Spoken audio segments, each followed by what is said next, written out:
The Strait of Hormuz is once again becoming the most dangerous waterway on Earth, and this time, the situation may be closer to open war than anyone expected. Iran believed it could pressure the world by threatening one of the most critical oil routes on the planet. Tankers were warned, commercial vessels were targeted, and the Iranian Revolutionary Guard appeared ready to turn Hormuz into a battlefield capable of shaking the global economy overnight. But what happened next shocked military analysts. Instead of backing down, the Pentagon launched one of the largest military buildups the Gulf has seen in years. American destroyers moved directly through the strait under threat of attack. Fighter jets flooded the skies, submarines disappeared beneath the Gulf waters, thousands of troops suddenly arrived across the region, and this is where the strategy becomes clear. Washington is no longer acting like this is a temporary crisis. The United States appears to be preparing for something much larger, a mission designed not only to reopen Hormuz, but to completely crush Iran's ability to control it ever again. Now the entire world is watching the Gulf and asking the same terrifying question. How far is this confrontation about to go? The crisis began after Iran dramatically escalated tensions in the Strait of Hormuz, one of the most strategically important shipping routes in the world. Nearly a fifth of global oil trade passes through this narrow waterway every single day. Any disruption there immediately sends shockwaves across international markets. According to reports surrounding the incident, Iranian Revolutionary Guard units began openly threatening commercial vessels moving through the strait. Among those vessels was a South Korean cargo ship, an event that immediately triggered alarm across Asia's energy supply chains. Iran's leadership appeared determined to show that it still possessed leverage over the global economy. For years, Tehran relied on the Strait of Hormuz as its ultimate pressure point against the West. But this time, the confrontation escalated far faster than many expected, and this is where things changed. Rather than limiting itself to warnings or diplomatic statements, Washington responded with a massive military operation reportedly launched under the name Project Freedom. The goal was simple but extremely dangerous: reopen commercial transit through Hormuz and ensure that Iran could no longer intimidate international shipping. On May 4th, the first major test of that operation reportedly unfolded inside the strait itself. Two American destroyers, identified as the USS Truxtun and USS Mason, moved directly through the area while under Iranian pressure. Reports claim the ships faced attacks involving drones, missiles, and fast attack boats. But according to those same reports, the American vessels survived the transit without suffering damage. What happened next shocked analysts. The Pentagon immediately began flooding the region with overwhelming military force. Missile destroyers moved into position near the mouth of the strait. Nuclear submarines carrying cruise missiles reportedly entered operational zones beneath Gulf waters. Fighter aircraft launched from regional bases and carrier groups began patrolling the skies continuously. The buildup was enormous. More than 100 American aircraft were reportedly operating across the region.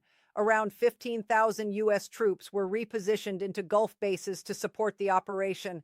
The Al Dhafra Air Base in the United Arab Emirates quickly became one of the central hubs for the deployment. FA-18 Hornets and attack helicopters were reportedly placed on high alert. A-10 Thunderbolt aircraft, famous for destroying armored targets and small attack craft, were also deployed to monitor Iranian fast boats operating near commercial shipping lanes. But the real transformation came from technology. American drones began conducting constant surveillance across the Gulf. Autonomous systems originally designed for Pacific operations were reportedly adapted for use in Hormuz. Swarms of smaller unmanned systems were tasked with tracking mines, monitoring ship movements, and identifying threats within seconds. And this is where the strategy becomes clear. The United States was not simply escorting ships anymore. It was building an integrated military shield across one of the most important waterways on Earth. Then came the first visible consequences. Reports claimed several Iranian fast attack boats attempting to approach commercial vessels were destroyed during the opening phase of the operation. Iranian units that once relied on speed and surprise suddenly found themselves facing overwhelming surveillance and firepower from air, sea, and electronic warfare systems simultaneously. At the same time, American-flagged commercial ships successfully crossed the strait despite Iranian threats. That transit sent a clear message. Washington intended to prove that Iran no longer controlled the rules inside Hormuz.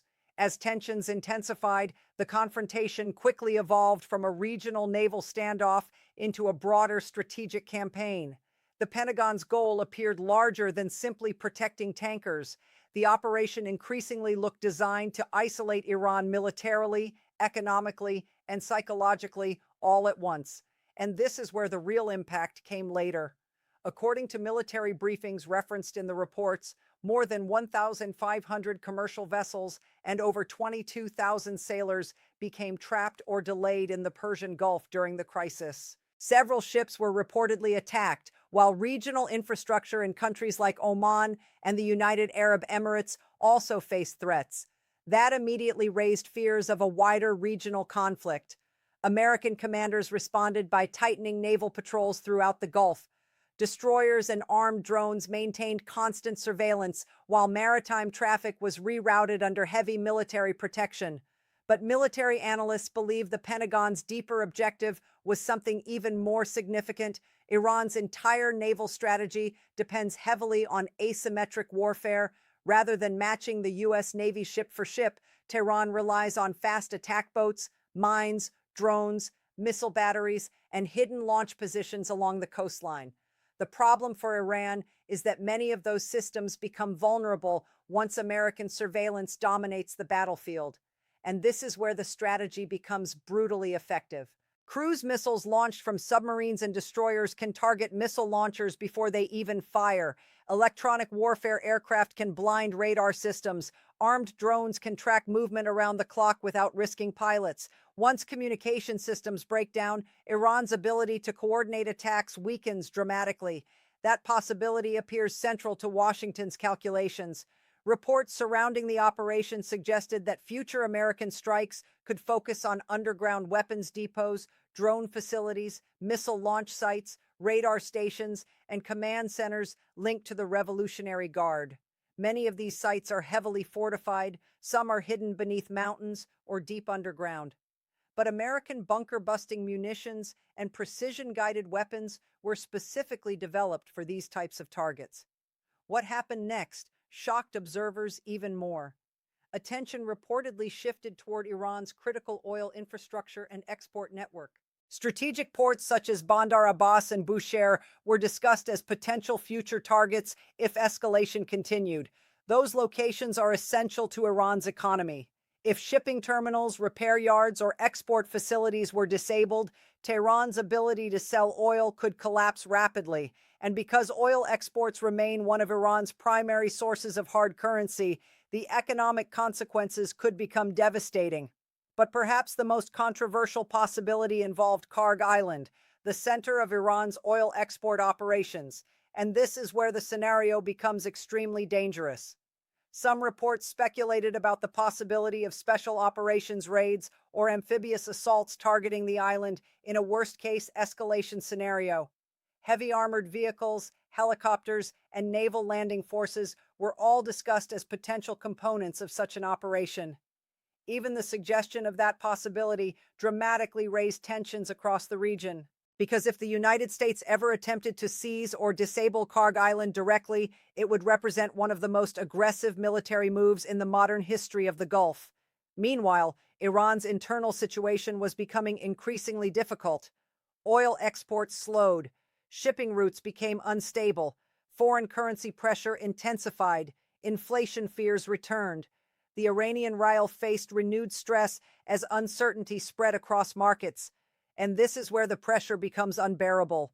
Iran was no longer dealing with only military pressure. It was confronting economic strain, international isolation, and the possibility of domestic unrest all at the same time. For Tehran, the Strait of Hormuz was supposed to be a weapon. Instead, it was rapidly becoming a trap.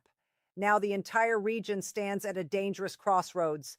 The United States has demonstrated that it is willing to deploy overwhelming force to keep Hormuz open. Iran, meanwhile, appears unwilling to completely abandon the leverage it has spent decades building around the strait. That creates an extremely volatile situation. And this is where the future becomes uncertain. If Iran escalates further, Washington could expand operations far beyond naval escorts. Airstrikes against missile facilities, drone bases, command centers, and oil infrastructure could become real possibilities. But even without a direct full-scale war, the economic damage is already spreading. Global energy markets remain nervous. Shipping insurance costs are climbing. International companies are watching every movement in the Gulf. One major miscalculation inside Hormuz could send oil prices surging overnight and destabilize economies far beyond the Middle East. At the same time, Iran faces growing internal pressure.